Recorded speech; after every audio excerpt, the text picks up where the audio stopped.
Hi, welcome to Cloud Cover. My name is Nathan Totten. We have a special episode. It's live, and we're joined by our usual guest, Nick Harris. Sometime. I was going to leave you out, don't worry. Okay. Yeah, I'm Nick Harris, and nice to meet you. And we've got a very special guest here.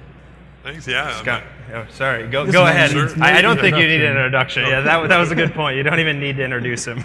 My name is Scott Guthrie, and thanks for joining us. Everyone certainly knows you. I think you're definitely a celebrity around these parts. So very cool. So today we're going to obviously talk about Windows Azure, since this is Cloud Cover, and you are the Windows Azure, the man, I guess, for Windows Azure, right? So why don't you tell us a little bit about just kind of what your job is, what your role is with Windows Azure, because I think a lot of people know you as the ASP.NET, the guy, I guess, for ASP.NET. So why don't you tell us a little bit about what you do with Windows Azure? Yeah. Well, a lot of people ask me sort of, what exactly do I do? Important, I always say up front, like I actually still do most of .NET as well. Yep.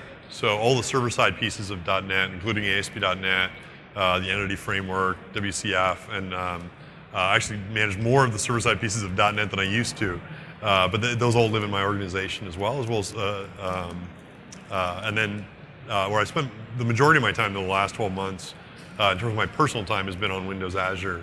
And so I kind of lead the Windows Azure application platform team. That kind of owns the overall developer experience, the overall end-to-end experience on Windows Azure. Cool. And a lot of the core application platform components and services running within it. So Right. keeps me busy.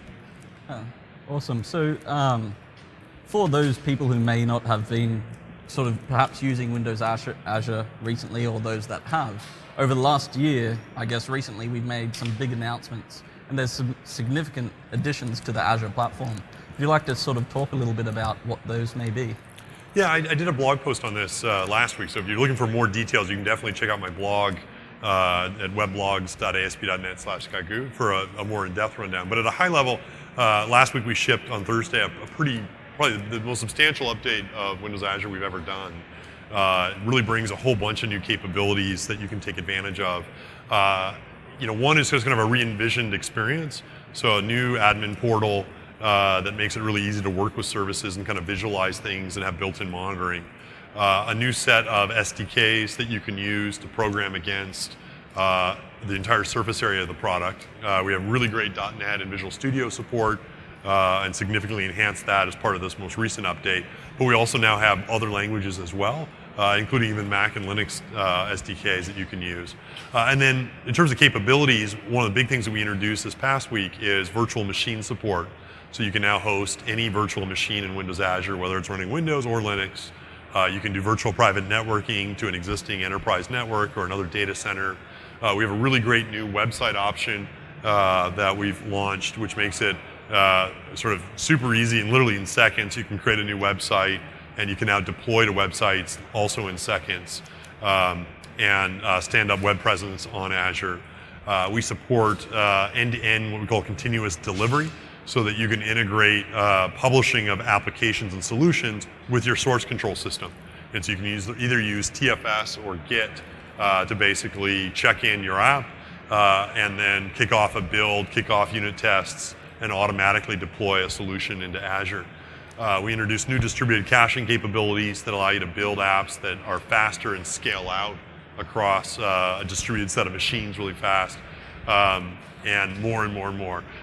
New media features, new data centers, new hardware, new networking, lots of new capabilities. So we're pretty excited. Anyone can try out all those features for free. We have a 90-day free trial with Windows Azure you can sign up for today. The other thing that's worth mentioning, since probably a lot of people watching that have MSDN subscriptions, is if you're an MSDN subscriber, you actually get Azure hours as part of your MSDN account.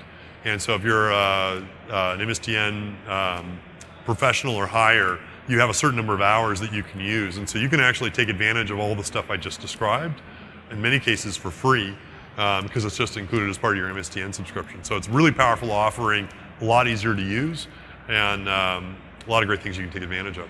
Great.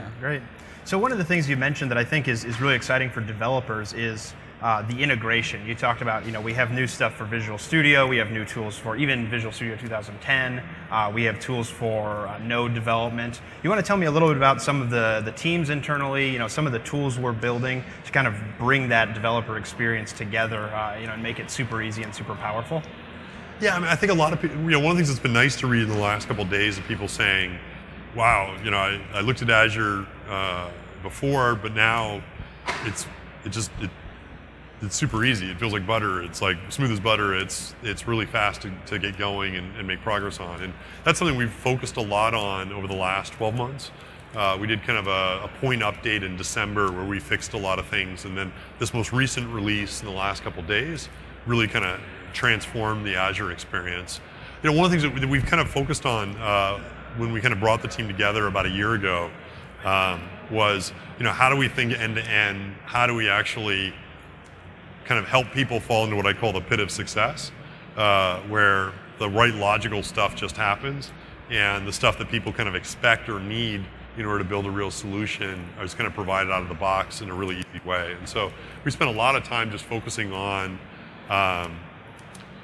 taking the team and saying, let's do app building together. Let's use what was then up a year ago, the experience. And it was kind of eye-opening. A lot of people were like, wow, when you really want to build something, there's a lot of different pieces you got to figure out. And we got all these different admin tools, and these SDKs don't work together, and the documentation's all over the place. And so a lot of what we did over the last year is just pulled the product together and spent a lot of time kind of refining that. And it's been really gratifying to kind of see the feedback in the last week. And as part of that, we've also enabled, spent a lot of time in the SDK with .NET and Visual Studio in particular. That's kind of our, one of the main focuses that we've emphasized.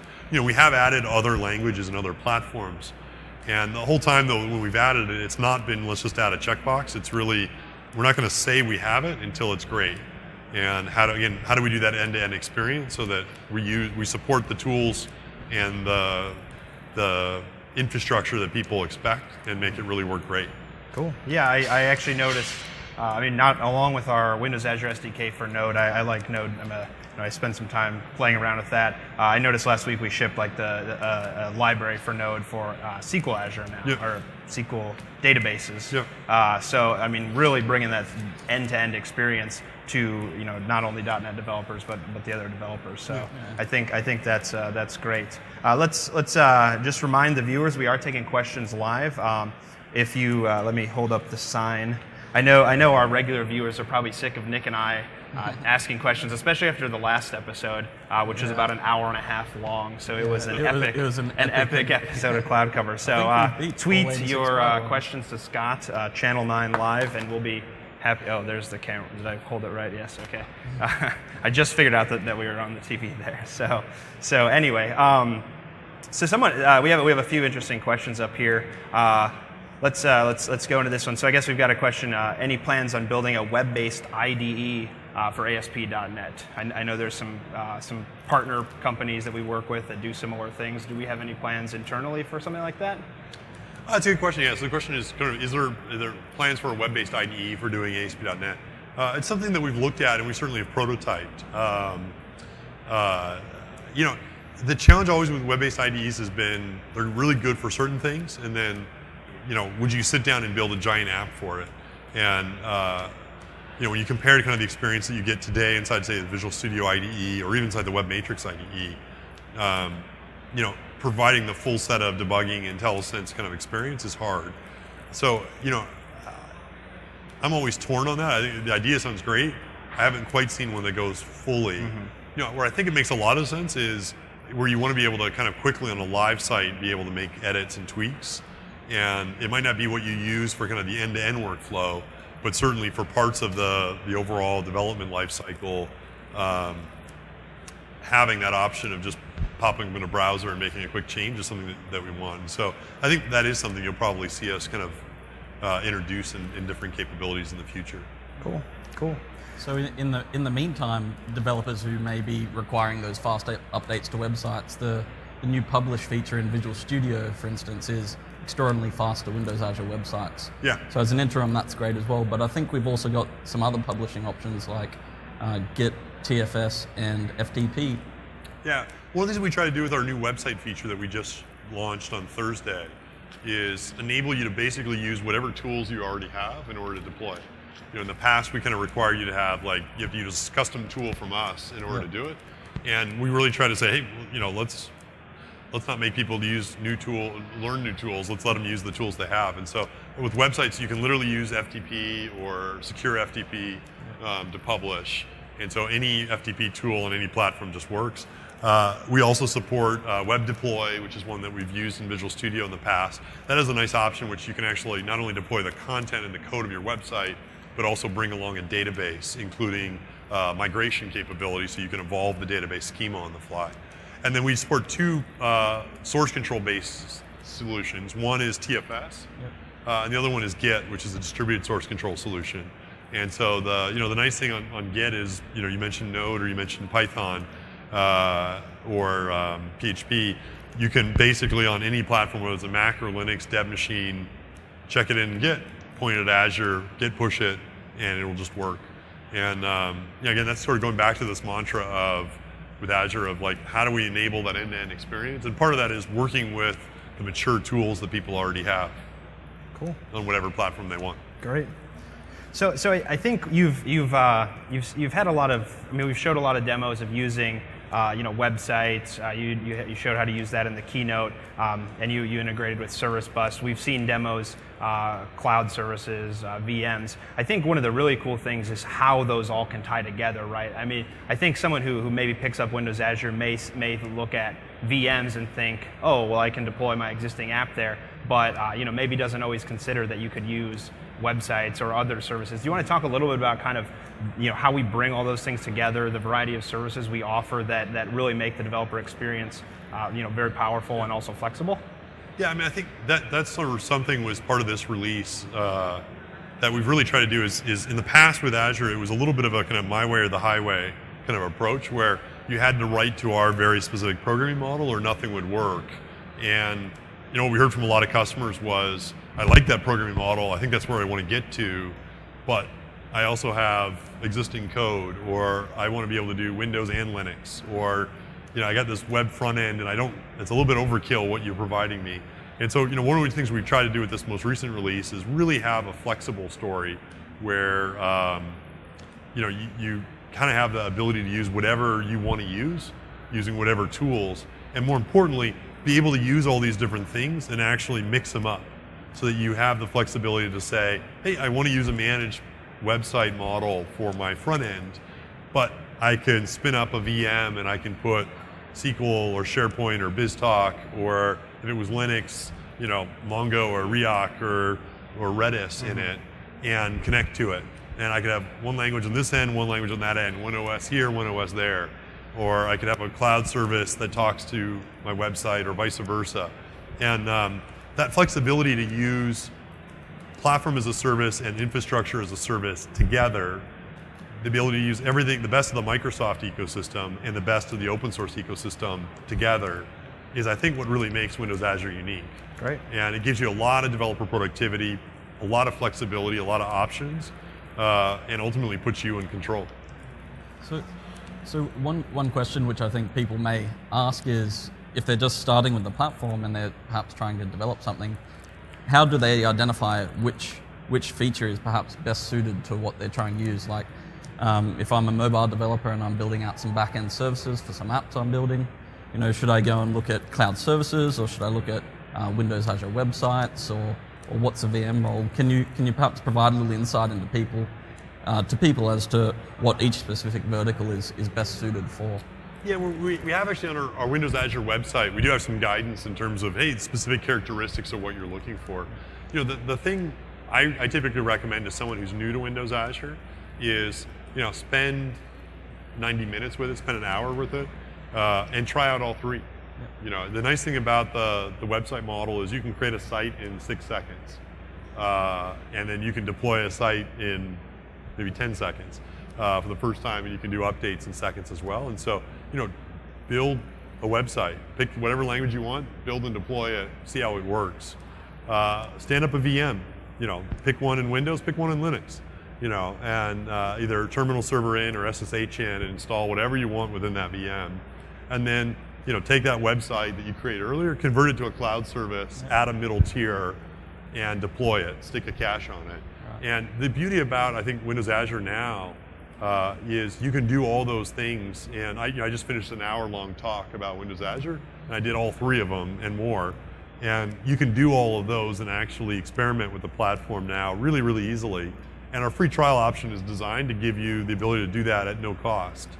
And and once you get a handle on them, then you can look at the specifics of, do I need this feature or that feature? And we do have guidance for that. But I think the ability to kind of quickly experiment is one of the nice things about it. The other thing that's nice about it is we try to add coherency across the platform. So if you're using our admin portal, you actually see a unified view across all 3. You see the same kind of performance monitoring data, regardless of whether it's a VM website or cloud service. It's all in the same view. You can link things. You can integrate them. And again, that gives you the ability where if you learn one thing, switching to another is pretty easy. And in the same way that we have, I saw Jeffrey on right before, Jeffrey Snowberg, who's responsible for PowerShell.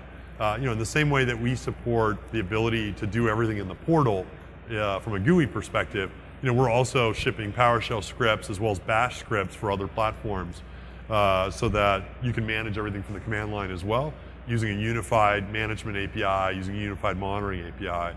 And again, you can use a single SDK for any language and program against all those services. So that kind of coherency, I think, gives you a lot of flexibility. And we see a lot of customers that will start off with one, and then the first 6 months of their app, they're building it this way, and then they say, oh, I want to add this capability or this feature, and you can kind of either evolve it or bring on more services and build out your apps using a variety of different technologies. Right. Cool. Well, we've got a bunch of Twitter questions coming in, I guess. How about we jump into some of those? I think people have some interesting ones. So the first question we have here is, or I guess the second one, is Azure now a cost-effective way for us to move from a shared hosting environment? And also, I guess a follow-up to that is, when does the free hosting for, I think they were probably referring to Windows Azure websites, right. Do we have any plans, or when does the free hosting for that end? Yeah, it's a good question. I think for general kind of website hosting now, Azure is a pretty cost-effective way to do it. We're not trying to be the cheapest out there, so there are lots of really good hosting providers out there. I think part of the Azure kind of promise, if you will, is the ability to kind of scale up and do a lot more capabilities. So if you're just looking for a basic blog, there's lots of good blogging platforms out there and blogging websites out there. But yeah, you can now do that pretty easily on Windows Azure. And we do have this free offer you can take advantage of, which is really kind of intended primarily as kind of a dev playground, if you will, where you can build a site. For a low volume site, that might be more than enough. But it gives you a chance to actually kind of experiment with the platform. And then the really cool thing about Azure is the ability, once you build the app, to just say, oh, okay, now I've built it, I've developed it, it's good, it's live, I'm getting some traffic, let's scale it up. And without having to redeploy, I can literally, in the admin experience, just say, scale up, let's add 12 cores and 30 gigs to it. Which happens in, I noticed in your demo earlier, it actually happened faster than you were even expecting it to deploy from shared to reserve, which is it's a good quite awesome. Exactly, it's not a bad thing to have. When I first started doing Windows Azure demos a year ago, I had lots of slides, so I'd do something and then I'd explain something for 10 minutes and then come back and it'd be done. And it's nice now with the new portal and some of the new management stuff that we've done, especially in the website model. I run into the problem where I have about 6 seconds to explain it before it's done, and it pops open, it's done, and that's a good problem to have. So we try to make things a lot faster. Yeah. It means you have to pull a lot more content into your presentations. Yeah, exactly. Yeah. Exactly. Okay, so another really good question, actually. Can you explain the difference between the old caching model, which was a service we offered, versus the new caching model, which is now a sort of an add-on to to a cloud service deployment? Can you tell us a little bit about the differences? Well, we still have a what we call kind of a shared cache service, and it's still there. We haven't turned it off or anything, but it was basically a multi-tenant cache that ran in a cluster that we managed that you could use to cache things in memory. And it kind of used a subset of the App Fabric programming model that you could do against it. And you basically pay for the amount of memory you want to use. And so it's good service. But one of the things that we got over the last sort of 6 to 9 months is a lot of feedback on the challenges, which is specifically around throttling. And because it's a multi-tenant service, we have to make sure no one person can bring down others. Mm-hmm. And one of the things that a lot of people said was like, I use my cache because I'm going to throw a lot of load at it. And so I really don't want this throttling behavior. I want it to be completely unthrottled. And then other challenges in terms of, because it was running outside of the app, there was an extra millisecond or two of latency. And for security reasons, we couldn't expose the full App Fabric cache support or feature set without a lot more work. And so we kind of introduced this dedicated cache option as part of this most recent Azure update. And the benefit there is the cache actually runs with your app. And so it's completely unthrottled. Only you have access to it. Because it's actually co-located, or it's located closer to your app from a network perspective, it's lightning fast. It's sort of an average of about 1 millisecond of latency. We expose the full App Fabric API. So it's a superset of the shared cache service that we previously had. So all your code in your old shared cache service just works. You now have more features that you can take advantage of. The other big benefit of it is because we support this feature we call co-located cache, where the cache actually runs in the VMs that your app code runs in. So you don't have to actually pay anything. It's literally no additional cost other than the existing VM cost that you're paying for. Yeah. And the benefit is, you now can take advantage of unused memory in your VMs. It's a distributed cache, so if you've got even just 200 megs free in 4 VMs, you now have an 800 meg distributed cache. Any VM can put data in it, any VM can get data out. And so it's a really great way to very easily add a bunch of better performance to your app, in many cases for no cost at all. Cool. Cool. And I think was there an option to go dedicated with that as well? So if you wanted to spin up a full worker role or a couple instances where it's only there for caching purposes? Yeah, so you can run basically the cache using unused memory in your existing app code VMs, or you can just add another worker role into your solution and have a dedicated cache where the cache is the only thing in the worker role. And you can do that as well for even kind of better transparency. The beauty is we actually surface the cache perfmon counters through the admin portal. So you can even see how many cache hits am I getting, how much cache memory am I filling up with the distributed cache. And if you scale up your app using the standard scaling tab inside the new Windows Azure portal, your cache can dynamically increase as well. And unlike some other solutions where you have to do like an app redeployment or change app code, we can scale and decrease the cache dynamically or elastically. And so there's no app code changes required, no redeployment of the app required in order to do it. So it's really, really powerful. Cool. So we've got actually a couple, these are kind of a combination, and I know these have been asked a bunch of times on Twitter. I guess the questions are, will we support SSL in Windows Azure website? Will we support like IPs, static IPs, and then also custom domains and shared hosting? So I think maybe we can combine those. Do you want to tell us a little bit about what we offer now, and then some of the plans, at least what you can disclose for the future? Since it is a preview release now, we are kind of missing a few things. Yeah, the website option we have today is a preview release, so there's a few features we don't have yet. One of them is SSL. That obviously will be coming. And the other one is, today we allow you to do custom domains with websites. So you basically have, by default, if you just create one, it'll be like scottgoo.azurewebsites.com. Or you could do a custom domain at scottgoo.com. For custom domains, one question that this person was asking about that a lot of people have asked for is, right now to do custom domains, you need to use the reserved instance model on Azure. Can you use the kind of the shared model or the cheaper model with custom domains as well? That's not supported in today's preview, but we are looking to add custom domain support into the shared model. We're just kind of keeping an eye on our cost to make sure this free thing that we give away, what kind of capabilities we have. But we will have a cheaper option that doesn't require reserved instances to do custom domains in the future. Okay. Someone else was asking a question of, can you use multiple IPs with a VM or with a cloud service? Again, that's something that we don't support today, but it's something that we're looking to add in the future with Windows Azure, and so you'll see that show up hopefully in the not too distant future as well. Cool. So actually, you mentioned the difference between the shared model. I think maybe it would be good to spend a little time on that. I know you've talked about it in your demos, but you said the shared or cheaper model. Is the shared model just a starting point for developers, and then the real hosting is the reserved? Or we generally talk about scale up, scale out. Do you want to go into a little detail about that and kind of what the uses of each one would be? Yeah, so I mean, the shared model I think is going to be good for more than just dev. It's actually, we were designing it so that you can run sites on it as well. One of the nice things about the shared model is we actually allow you to specify how many instances of your app run in the shared model. And so you can basically hit a slider and say, I want 1, 2, or 3 shared instances. And that will cause your app to be load balanced across more machines. And so it's not quite like having a full virtual machine, but it's a lot better than just having one process. And so we are looking to have an option, and it'll probably cost a little bit of money, where if you want to have multiple shared instances, but it'll be cheaper than having to get a full VM. And that will support the ability to do custom domains and things like that. The nice thing about the reserved instance model is you're the only tenant on a virtual machine, so you have the whole machine to yourself.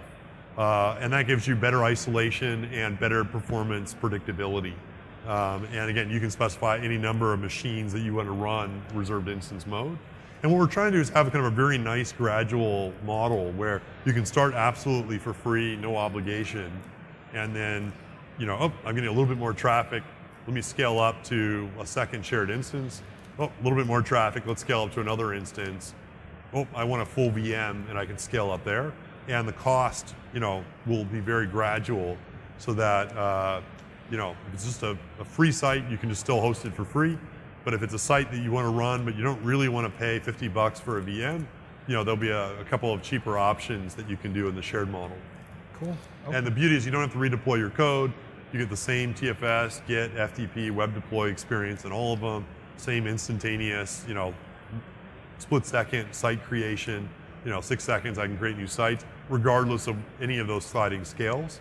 And the goal is just, make it completely elastic and frictionless to kind of start for free and just scale up to literally infinite amounts of resources. Very cool. Yeah. Did you want to take the next one? I think that's actually something that, for a lot of people that are watching, I think a lot of us are used to kind of the traditional on-premise model, right, where you have resources that you buy, and if you measure the utilization on your servers inside your enterprise, often it's average of 10%, and if you've got 10 of those resources at 10%, you're not really taking full advantage of that version. Mm-hmm. And so one of the things that the cloud does change, and it's a big mindset shift, is this ability to just say, oh, let me just turn the dial and turn up the juice or turn it down. And the ability to kind of turn up as you need it is something that I think a lot of people see about the cloud. The other really cool thing is the ability to turn it down. Mm-hmm. If at the end of the day your employees go home, and instead of needing 100 servers, you can get by with 10, you can automatically provision that to just downgrade those resources, and then next morning spin them back up. In the dev test environment, I know there's a lot of developers watching.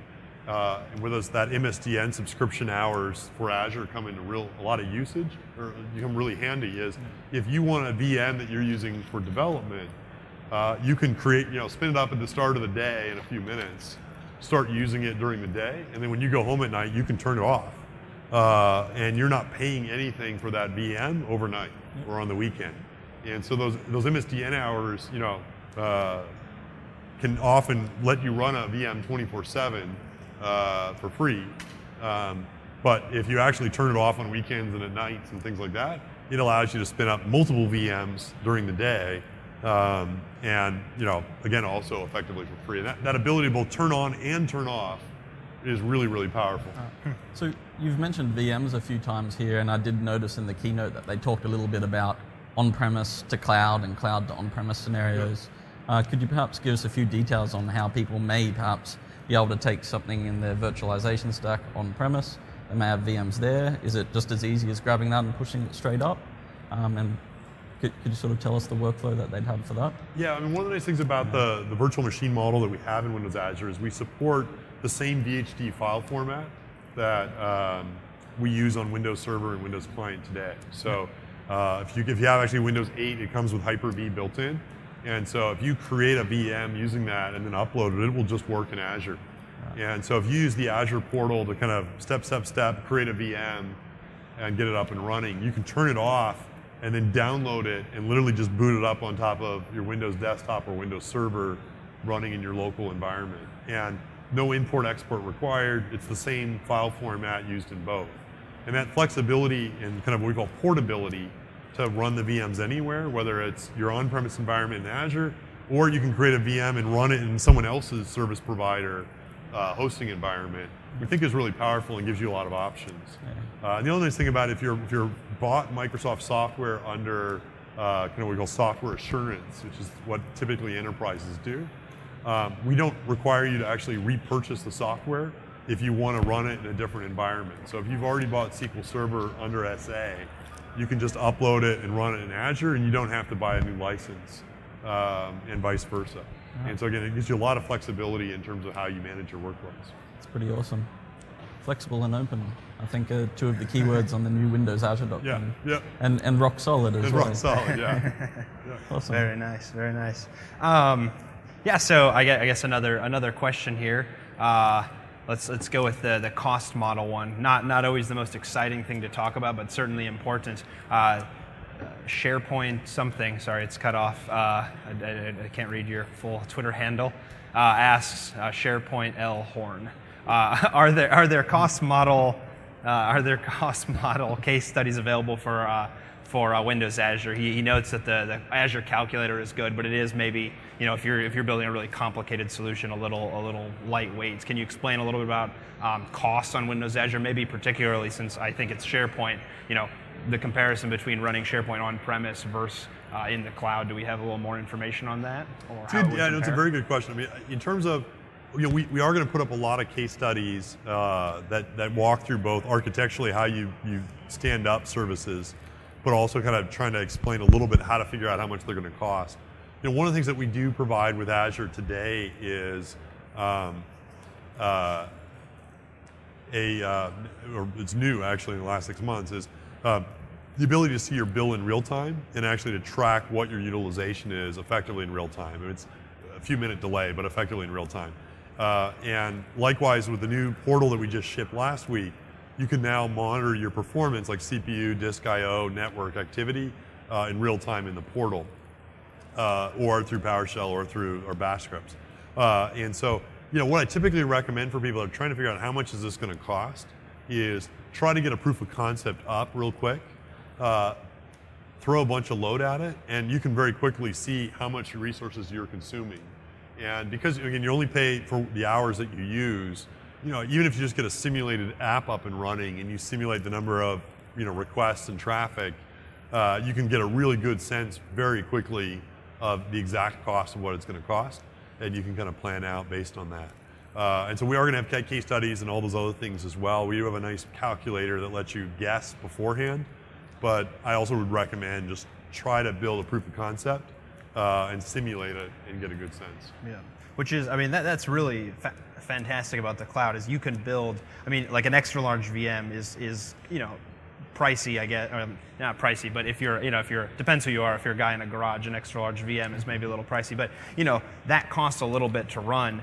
But like you said, 1 hour of that is only, a few cents, 32 cents, I can't even remember off the top of my head, 32 cents or something. So you could run a huge deployment, using PowerShell scripts or using some other, or System Center. You could deploy an enormous deployment to Windows Azure and run it, like you said, for 2 hours and, throw load at it. And it's really only going to cost you, dollars, maybe, whatever. But so you can't do that with a data center. You can't say, let's go buy a bunch of servers and build a data center and then see what happens. We need twice as much. So again, that's kind of the flexibility and I think the mindset shift that all of us, I'd say a lot of us, even within Microsoft, like when people say, we need a new database or we need a new server to do X, and it's like, do we have it in the budget, and how long is it going to take to stand up that new hardware? Do we have lab space? There's a lot of kind of decision tree that kind of goes through, and the ability to actually say, okay, let's spin it up, and in 5 minutes have a new database or have a new VM is something that you just don't expect, and so you don't even think about it. The other thing is this ability to spin up and spin down if you wanted to, you mentioned 32 cents to do an extra large VM. It's I think 8 cents right now for a Windows VM for small. If you want to spin up effectively 1,000 VMs for an hour, it's $80. Am I math right, or is it?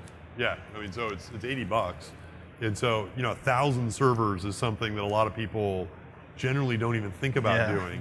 But if you've got a big job that you want to actually compute, that ability to kind of in a heartbeat just say, okay, let's spin up 1,000, let's spin them down, gives you a lot of flexibility that again, I think we're not used to actually even thinking about in terms of doing, or take 100 servers for $8. Yeah. It's the cost of I don't know, an expensive coffee, or expensive coffee, fancy coffee. Fancy coffee. That's worth it. A few Red Bulls, if you're, in my case. And so I think that's going to be something that a lot of people will start to take advantage of. We have some customers today on Windows Azure in the financial business, and one called Milliman that we have a case study on, and they spin up 10,000 servers each night to process financial data before the next Wall Street session opens. And so they basically process all this data, and then around 6 a.m. they shut them down, and they basically keep them shut down, or they have 1 or 2 servers running until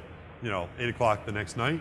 They spin them back up, they process the data, they shut them down, and that just trying to spin up 8,000 servers in your own data center environment, would not only probably cause your CIO to have a heart attack, but just physically pouring that much concrete and getting that infrastructure would be a huge upfront cost. And I know someone asked, is the pricing, I pay up front and then I pay hourly? No, you just have to pay hourly. Yeah. We do have a way, if you know you're going to use something, you can actually pre-purchase stuff for a discount, but you don't actually have any upfront costs. It literally is just pay as you go. And so, again, that's pretty flexible. Cool.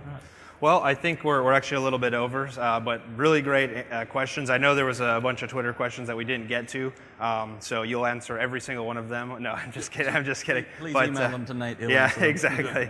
So, but thank you very much for joining us, Scott. Thanks, Nick, as always, for hosting with me, and we'll let you go. I'm sure you've got a busy day ahead of you. So thanks, everyone, for watching, and this was Cloud Cover Live. Thanks for having me.